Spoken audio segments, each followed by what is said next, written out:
Kurnool RTC bus depot వాళ్ళు ఇచ్చిన reports your honour. I object your honour. Varalakshmi గారిని బయటికి తీసుకురావడానికి మా సాక్షుల్ని తప్పుదోవ పట్టిస్తున్నారు. 1000 రూపాయలు ఇస్తే ఇలాంటి బిల్లులు రిపోర్ట్స్ 100 పుట్టిస్తాను నేను. మీరు పుట్టిస్తారు సార్, పుట్టించగలరు. కానీ ఆర్టీసీ బస్ డిపోలో సీసీటీవీ కెమెరాలో రికార్డ్ అయిన ఫుటేజ్ మీరు కూడా పుట్టించలేరు సార్. Evidence your honour.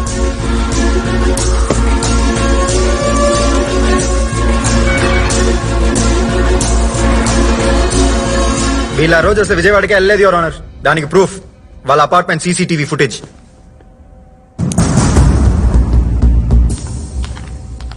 ఇలా దొంగ సాక్ష్యాలు పుట్టించడం సెక్షన్ 192 ప్రకారం నేరం యువర్ ఆనర్.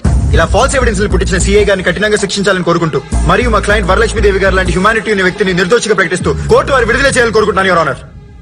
వాదోపవాదాలు విన్న తర్వాత ఫాల్స్ ఎవిడెన్స్ క్రియేట్ చేసిన సిఐ